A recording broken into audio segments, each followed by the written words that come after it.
ରାମାୟଣରେ ନବରସ କଥା ବର୍ଣ୍ଣନା ରହିଛି। ରାମାୟଣ ବାଲ୍ମୀକି ଯେଉଁ ପ୍ରଥମ ଯେଉଁ ସଂସ୍କୃତ ରାମାୟଣ ସେ ରଚନା କରିଥିଲେ ବାଲ୍ମୀକି, କିନ୍ତୁ ବାଲ୍ମୀକି ତ ପୂର୍ବ ଜନ୍ମରେ ଥିଲେ ଦସ୍ୟୁ ରତ୍ନାକର।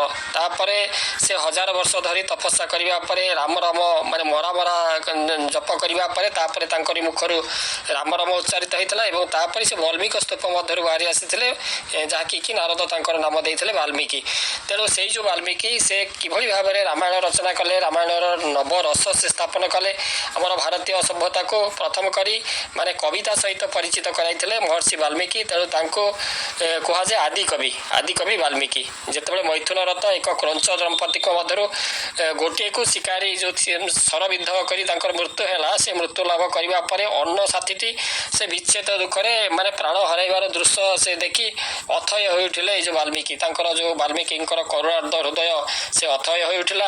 ତାଙ୍କର ଆବେଗ ନିଷ୍ଠୁର ଏଇ ଯେଉଁ ବାଧା ପ୍ରତି ଅଭିଶାପ ଆକାରରେ ପରିପ୍ରକାଶ ପାଇଥିଲା ଏକ ଶ୍ଲୋକ, ଯାହା ଥିଲା ପ୍ରଥମ ସଂସ୍କୃତ ଶ୍ଲୋକ। ଏବଂ ବାଲ୍ମୀକି କହିଥିଲେ, ମା ନିଷାଦ ପ୍ରତିଷ୍ଠାତମଗତ ଶାଶ୍ୱତୀ ସମାହା ଯତ୍ କ୍ରଞ୍ଚ ମିଥୁନାଦୋର ଅବଧି କାମ ମୋହ ହିତମ୍।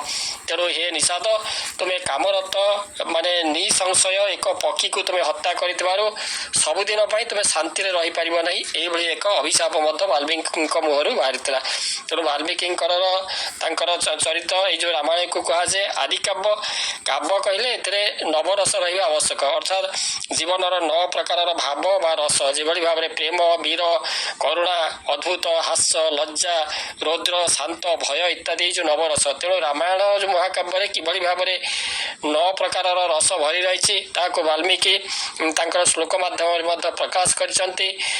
ତାଙ୍କର ଯେଉଁ ମାନେ ଶ୍ଲୋକ ହେଉଛି ଶୃଙ୍ଗାରମ୍ କ୍ଷିତିନନ୍ଦିନୀ ବୀରହେଣ ବୀରମ୍ ଧନୁ ଭଞ୍ଜନେ କାରୁଣ୍ୟମ୍ ବଳି ଭୋଜନେ ଅଦ୍ଭୁତ ରସମ୍ ଗିରି ସ୍ଥାପନେ ହାସ୍ୟମ୍ ସୁପର୍ଣ୍ଣମୁଖେ ଭୟାବହ ଭୀଷମାନଃ ମୁଖେ ରୌଦ୍ରମ୍ ରାବଣ ମର୍ଦ୍ଦନେ ମୁନିଜନେ ଶାନ୍ତମ୍ ବପୁଃ ପଥିନଃ। ପ୍ରେମ ଏବଂ ସ୍ନେହ ହେଉଛି ଶ୍ରୀରାମ ଏବଂ ସୀତା ପରସ୍ପର ପ୍ରତି ପ୍ରେମପୂର୍ଣ୍ଣ ଥିଲେ। ଏ ହେଉଛି ପ୍ରେମ ଏବଂ ସ୍ନେହ। ବୀର ରସ ହେଉଛି ରାମ ଶିବଧନୁକୁ ଏପରି ସହଜରେ ଭାଙ୍ଗି ଦେଇଥିଲେ ଯେପରି ଗୋଟେ ମାନେ ହାତୀ ସେ ଆଖୁ ଗଛ ସହିତ ଖେଳିଲା ଭଳି। ତାପରେ କରୁଣା ରସ ଏଥିରେ ରହିଛି। ରାମ କରୁଣା ପରିବେଶ ହୋଇ ଏଇ ଯେଉଁ କାକାସୁରକୁ ତାଙ୍କର ଜୀବନ ନେଇ ପଳାୟନ କରିବାକୁ ସୁଯୋଗ ଦେଇଥିଲେ ଏବଂ ଯାହାକୁ ମାନେ ନିହାତି ବଧ କରିବାର ଆବଶ୍ୟକତା ଥିଲା, ଯାହାକି କାରଣ ସେ ଆସିଥିଲା ଇନ୍ଦ୍ରଙ୍କର ପୁତ୍ର, ଯିଏକି ଜୟନ୍ତ କାଉ ରୂପ ଧାରଣ କରି ସେ ଆସିଥିଲା। ସୀତାଙ୍କର ରୂପ ଦେଖି ସେ ତାଙ୍କର ଥଣ୍ଟରେ ତାକୁ ଆଘାତ କରିଥିଲେ ଏବଂ ରାମଙ୍କର ଯେଉଁ ବାଣ ତାଙ୍କର ପଶ୍ଚାତ ଧାବନ କରିଥିଲା ଏବଂ ସେ ଯେତେବେଳେ ଶରଣ ଭିକ୍ଷା କଲା ରାମ ତାଙ୍କର ଗୋଟିଏ ଆଖିକୁ କଣା କରିଦେଇଥିଲେ। ତେଣୁ ରାମଙ୍କର ଏଇ ଯେଉଁ କରୁଣା ରସ ଏଥିରେ ମାନେ ନିର୍ଗତ ହେଉଛି। ରାମ କରୁଣା ପରବଶ ହୋଇ ଏ ଯେଉଁ କାକସ୍ୱରକୁ ତାଙ୍କର ଜୀବନ ନେଇ ପଳାୟନ କରିବାକୁ ସୁଯୋଗ ଦେଇଥିଲେ, ଯାହାକୁ କି ନିହାତି ବଧ କରିବାର ଆବଶ୍ୟକତା ଥିଲା। ତାପରେ ଅଦ୍ଭୁତ ରସ କ'ଣ ନା ମର୍କଟ ବାହିନୀ ସହାୟତାରେ ଶ୍ରୀରାମ ସମୁଦ୍ରରେ ସେତୁ ବାନ୍ଧିବାକୁ ସେ ସକ୍ଷମ ହୋଇଥିଲେ। ଆଉ ହାସ୍ୟରସ ହେଉଛି ପରିହାସପୂର୍ବକ ଶୂର୍ପଣଖାର ନାସାକୁ ରାମଙ୍କର ଇଙ୍ଗିତରେ ଲକ୍ଷ୍ମଣ କାଟି ଦେଇଥିଲେ। ଆଉ ଲଜ୍ଜା ରସ ଏଥିରେ ରହିଛି ରାମାୟଣରେ। ଯେତେବେଳେ ଶ୍ରୀରାମଙ୍କର ନଜରରେ ନାରୀମାନେ କେମିତି ଆସିଯାଉଥିଲେ, ସେ ଲଜ୍ଜା ଅନୁଭବ କରିବା ସହିତ ମୁଖ ଅବନତ ସେ କରିଦେଉଥିଲେ। ଆଉ ରୌଦ୍ର ରୂପ କ'ଣ? ରୁଦ୍ର ରସ ନା ଶ୍ରୀରାମ ରାବଣକୁ ବଧ କରିବା ବେଳେ ଭୟଙ୍କର ରୂପେ ସେ କ୍ରୁଦ୍ଧ ଥିଲେ। ଆଉ ଶାନ୍ତ ରସ ତାଙ୍କର, ଯେ ମହର୍ଷିମାନଙ୍କୁ ଦେଖି ଶ୍ରୀରାମ ଶାନ୍ତ ତଥା ବିନୀତ ହୋଇଯାଉଥିଲେ। ଆଉ ଭୟ ରସ ନା ଶ୍ରୀରାମ କାହା ପ୍ରତି ଭୟଭୀତ ନଥିଲେ। ଶ୍ରୀରାମଙ୍କ ଜୀବନରେ ଭୟ ପ୍ରସଙ୍ଗକୁ ବାଦ୍ ଦିଆଯାଇଛି। କବି କାଳିଦାସ କହିଛନ୍ତି ଯେ ମହର୍ଷି ବାଲ୍ମୀକି ଏକ ପୋତରେ ରାମାୟଣ ରୂପୀ ସାଗରକୁ ସେ ପାରି ହେଉଥିବା ବେଳେ ମୁଁ କେବଳ ଏକ କ୍ଷୁଦ୍ର ଭେଳାର ସହାୟ ନେଇଛି।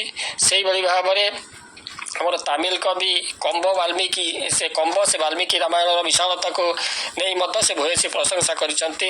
ତେଣୁ ରାମାୟଣରେ ଏ ଯେଉଁ ନବରସ ଗୁଡ଼ିକ ଏଭଳି ଭାବରେ ସଂଯୋଜିତ ହୋଇକରି ରହିଛି, ଯେଭଳି ଭାବରେ ରାମ କିଭଳି ତାଙ୍କର ଯେଉଁ କ୍ରୋଧ ପ୍ରକାଶ ସେ କାହା ପ୍ରତି କ୍ରୋଧ ପ୍ରକାଶ କରିଛନ୍ତି, କାହାକୁ ସେ ଦୟା ଦେଖାଇଛନ୍ତି, କାହା ପ୍ରତି ପ୍ରେମ ଏବଂ ସ୍ନେହ ଭାବ ଦେଖାଇଛନ୍ତି, ବୀର ଭାବ ଦେଖାଇଛନ୍ତି। ତାପରେ ତାଙ୍କର କରୁଣା ଭାବ ଆସିଛି, ଅଦ୍ଭୁତ ଭାବ, ଅଦ୍ଭୁତ ରସ ତାଙ୍କର ଆସିଛି, ହାସ୍ୟ ରସ ସେ କାହା ପ୍ରତି କରିଛନ୍ତି, ଲଜ୍ଜା କରିଛନ୍ତି କାହା ପ୍ରତି। ତାପରେ ତାଙ୍କର ରୌଦ୍ର ରସ କେଉଁଠି ମାନେ ବାହାରିଛି, ଶାନ୍ତ ଭୟ ଏଭଳି କିଭଳି ବାହାରିଛି ଆପଣମାନେ ଜାଣିଲେ। ରାମାୟ ରାମଭଦ୍ରାୟ ରାମଚନ୍ଦ୍ରାୟ ବେଦସେ ରଘୁନାଥାୟ ନାଥାୟ ସୀତୟା ପତୟ ନମଃ।